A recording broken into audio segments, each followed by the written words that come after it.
Hey everybody, welcome back. I've got a good one for you. It's going to probably piss off most of the women. Some of my friends look at me like I'm crazy too, but when you wake up to these things, you just have to kind of bring them to the forefront and make people think about them, right? Let's talk about soulmates. Because ladies, let's be real, we've all been programmed since like Disney movies to believe that this shit exists, and I don't think so anymore. Let's break it down. Welcome back to the Green Out Girl podcast.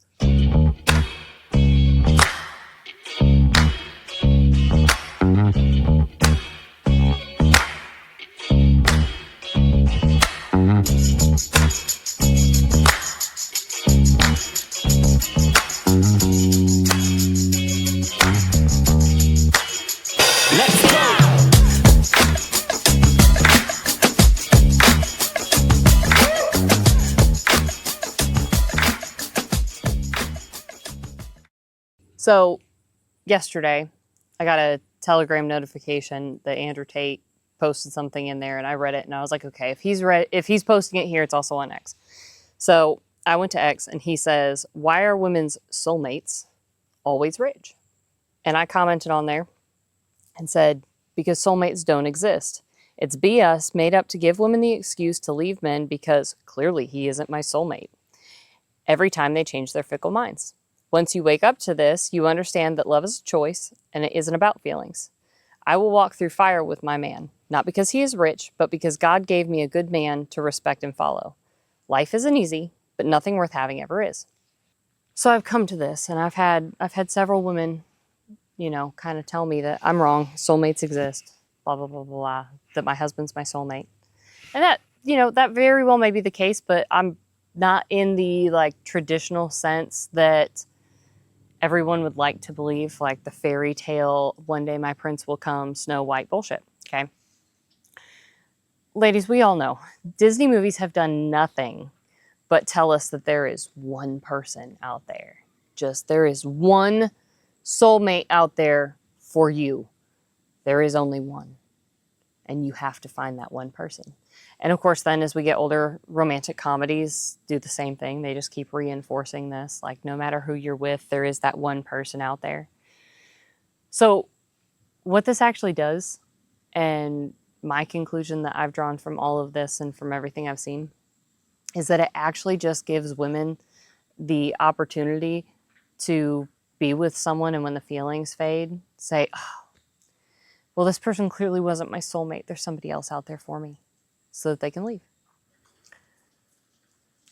But love isn't about the feelings. Okay? The Greeks we have one word in English, and I had a cult leader come at me one time talking about how, I said I love Candace Owens. He's like, "How would your mother feel about that?" It's not the same thing. Okay? The Greeks had multiple words for love for this reason. We just have one word that has to encompass all of the love. Okay? There's the love of a dog. Okay? I've got my little dog laying here behind me. He's great. I love him to death. But it is not the same love that I have for my husband. It is not the same love that I have for my mother, my brother, my sister, my dad, my stepdad. It's not the same love. The type of love is different. And we all know this. Okay?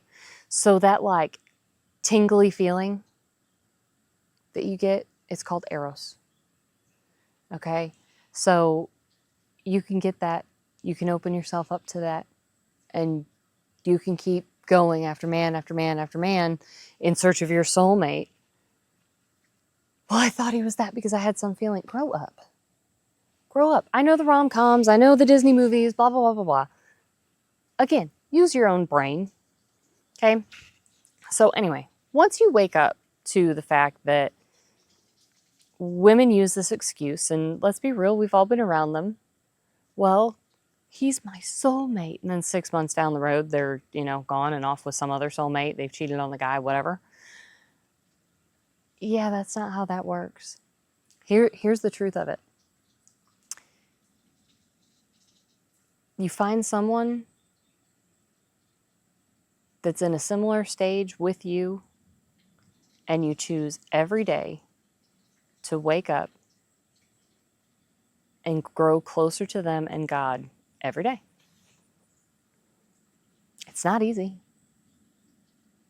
Sometimes it's not fun. Sometimes your ego gets in the freaking way. And this is the other thing, women, you probably don't realize. In the Bible, during the fall of man, one of the curses laid upon women is that you will desire the position of your man, which means you want to lead, not your freaking job. Not my job.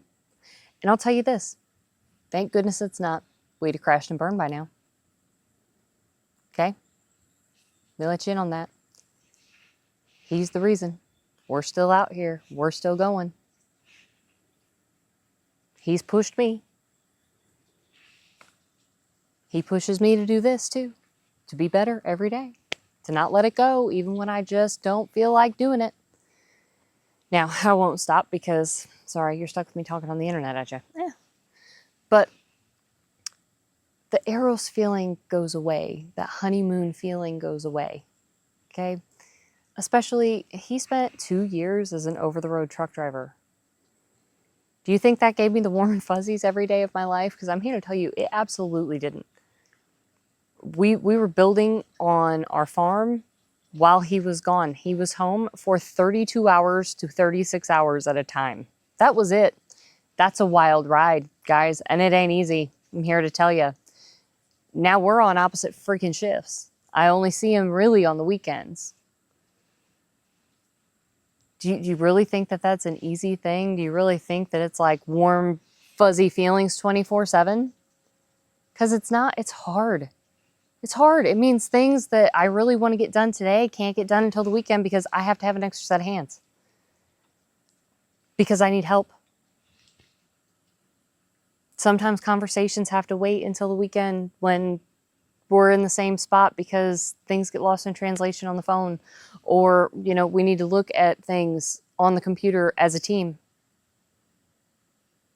Is that like super awesome? No. But you know what I choose every single day? That man. Because God gave me a miraculous gift of a husband. It's that easy. He gave me somebody that doesn't just tolerate me. He's actually probably the only person I know who loves me and likes me in equal measure. And you all listen to me. Sometimes I'm not easy to like. Imagine living with me. I have this many opinions, 24/7, okay? But God gave me a man to defer to. That's not always easy. It was just me for 30 years. I ran my own life for 30 years. I was not great at it, okay? Thank God for him, because I kind of sucked at the whole thing. But I was used to it. I was used to running my own life, doing my own thing, making decisions. It's not an easy thing to set aside the ego and do it. But I constantly remind myself that that's just a product of the fall. It is the sinful nature of mankind that women will desire for the positions of men. And the truth is, I don't want his position. Thank heavens I don't have to make the decisions about this stuff. We talk about it. I'll give him my opinion. But I don't have to make the choice. It's very free. It's very nice. It takes some getting used to. But I don't believe in soulmates. I believe that God gave me a gift of a husband, and I'm going to follow that man, his lead, and God through anything. If I told you what it took for us to be living where we're living and everything that I had to do to get us here, you'd understand what I mean by walking through fire. So ladies, let go of the soulmates BS. Find a good man. who will follow God and lead your family. And let go of the freaking steering wheel. It ain't easy. It's not. It's a daily challenge. The curse that has been laid upon us is not easy to overcome. And I'm not saying I'm perfect at it, because I certainly am like the furthest thing from perfect ever. But if I can be 1% better of a wife every day to that man for the rest of my life, I think I've done pretty well. So let go of soulmates.